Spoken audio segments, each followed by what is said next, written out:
crafty friends, it's Jess from jesscrafts.com, and today I'm here with another Valentine. And this Valentine features my brand new Delightful Dinos Steggy stamp set. It's a digital stamp set, and you'll get the dinosaur with the hearts and without the hearts, as well as some dinosaur related sentiments like you are dynamite or sending huge Valentine wishes. And this is available over in my Etsy shop, and because it's release day, it is just $1, and then it will go up to $1.50. And at the end of the video, I have a sort of special new feature for my digital stamps that some people have been asking about. But first, I want to show you how to work with a traditional digital stamp. I printed this out on some Georgia Pacific 110-pound cardstock. It's not my favorite for Copic coloring, but it's the easiest to go through the printer. Sometimes it's easier to have a slightly thinner paper through your printer, and Copic coloring works just fine on it. So while I don't always like to use it for card bases, I think that for cutting out it's great. So I'm going to be coloring my dino with Copic markers. I use an HP 6700 inkjet printer, and I don't have any trouble with bleeding using my Copic markers as long as I don't choose black ink only. If I choose black ink only, I do have more trouble with bleeding. So if you've been kind of wondering or had some trouble, I might give that a shot. So I did put my marker caps there, and these are the Chows. So they don't have the number written on them, but I've added the number to them. I believe I'm using G14 and YG23. Yeah, it's those two. And they're like obviously not anywhere near each other because one's a YG and one's a G. And I think that's a good example of why it doesn't particularly matter. Like, you don't have to have two colors that are right next to each other or only two apart. You know, look at whatever greens you have and give it a go. But I do know some people like to know exactly which colors you use, and so I want to try as much as I can to remember to like put the caps up there and that kind of thing. I don't always, you know, show a whole bunch of my coloring. I usually speed it up quite a bit because I want to be able to give you some more helpful information. I'm not the best colorist out there, but I did try something a little bit new today. What I'm doing right now in coloring the dino in general, though, is I started with my lightest color, but I didn't pull it all the way to the center. I just pulled it mostly to the center. Then I went back with my darker color and pulled the light color all the way to the center. If you reserve some of the area for the lightest color after you've added your shadows in, it tends to help it stay really light, whereas if you go over it a couple of times, it's going to get darker. Copic markers, in general, they get darker the more you layer them on top of each other. So even with your lightest color, you really kind of want to try to pass it over only once to keep it really, really light. However, if you're using a couple different colors to blend, then maybe it doesn't matter so much. Since I'm only using two colors, it's helping me get a little more depth. And then I'm going back with my darkest marker and adding in more of the shadows, making them a little bit deeper. In general, I'm just kind of trying to work on making deeper shadows. And then what I was finding is that my colors were blending too much, and if I kept going over with my lighter color, which was the YG23 at the time, it's 23, not 25, I think I said that earlier, it was getting too dark. So I took a G00 to help me blend it out. So sometimes using the very lightest marker helps a lot.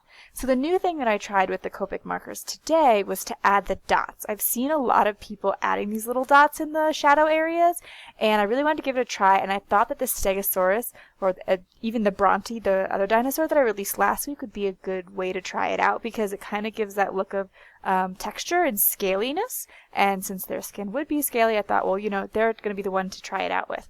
So I just took some random green markers. Again, I tried to show the caps. I know one was G94, and I just added in little tiny dots.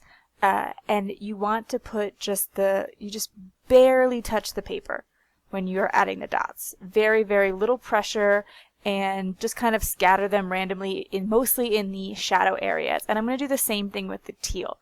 As you may have noticed in my little Valentine series here, I really love green, teal, and red as a Valentine combination, and so I'm going to be using that again today, and I'm coloring his scales and his underbelly with these two teal colors.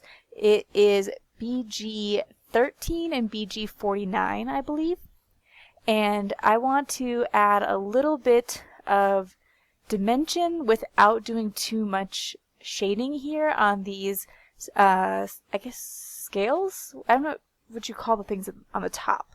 But, you know, the little, I mean, fins? I really don't know. Somebody can tell me. But I wanted to just add a little bit of dimension without shading. So I made some light and some dark, and that was enough for me to keep it simple, because I spent so much time coloring a dino. So now I have this premium, extra heavy Neenah craft cardstock. It's not the Desert Storm that a lot of people have, but it is something I found on Amazon for a couple of bucks for a pack of, I think it's 10 or 25 sheets, and I just wanted to like give it a try, because a lot of times the Neenah is sold in like 100 sheets, and I want to make sure I like something before I buy 100 sheets of it. So I just bought this little collection pack from Amazon. And I'm going to use it as my card base because, like I said, it's extra heavy, really thick cardstock, and do my inking directly on the background. At first I wasn't quite sure, did I want to create a scene, how did I want to use it? I do love the way the craft works with the green, red, and teal combination. I thought, well, let me bring in some more of that red. So I have this heart stencil from Create a Smile. I love their stencils. I love stencils in general. I'm a big stencil junkie, and they're perfect for creating pretty simple, quick backgrounds. So what I'm doing here is taking the stencil and taping it over my card. I'm using the yellow painter's tape, the duct tape I think it's called, because it's delicate frog tape. I don't know why I said duck. Ugh. Anyway, it's just not as sticky as a lot of the tape because it's the delicate tape, so it doesn't tear my cardstock. Then I wanted to try something a little bit different. Rather than using the ink blending tool from Tim Holtz and Ranger, which gives you like a really dark impression, puts a lot of ink down, I wanted a softer blend. So I'm using these Martha Stewart stencil brushes. I don't have the fancy clarity brushes. I probably will wind up with them one day because, you know, of course I'm a craft junkie. But I think that the Martha Stewart do a pretty good job. You know, not perfect, and their bristles are a lot harder as far as I understand. But it did give me a soft blended look towards the outside. It does a lot better of a job than the Tim Holtz tool with the foam. And they're only a couple bucks for the big pack of stencil brushes. You get like 6, and you know, you can get them at Michael's, so you can use your coupon and things like that. So I'm pretty happy with them so far. I find myself using them a couple times. They're pretty easy to clean, and you can switch colors with them. So once I had my heart background, I did heat set it because I was using distress ink, which can tend to smear or bleed because it stays wet for a little bit. And I picked one of my sentiments. I usually just print out a whole bunch of the sentiments to go with the digital set, and then I'll chop them into banners. I think it's easier to have a couple on hand. It's a little less convenient than, you know, stamped sentiments because I have to pick them out ahead of time, but you know, they usually wind up all getting used, and I just keep all of my printed digital stamps in a baggie together. And I use the same teal Copic markers to just kind of color this in with a little bit of an ombre effect, and I cut it into a banner. I like to cut down the center and then from the sides when I create a banner. And I'm going to put this right onto the card base.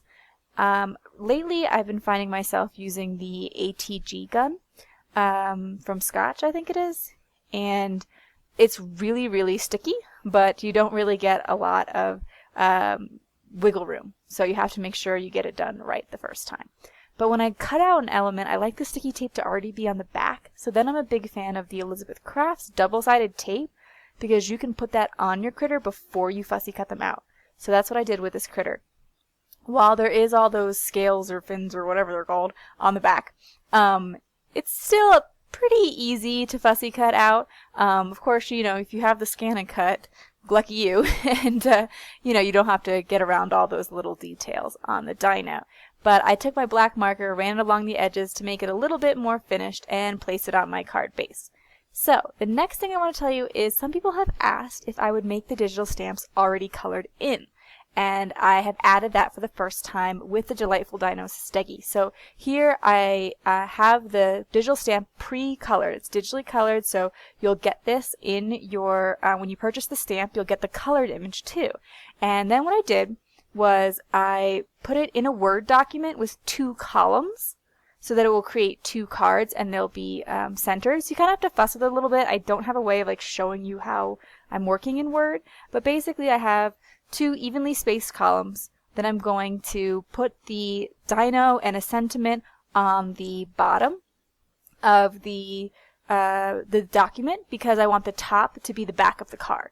However, you could trim these up and instead make this, like, put it on a card base, so you could trim out the colored dino and the sentiment and, you know, put them on a card base. But I wanted to show you like how you could create really, really fast cards.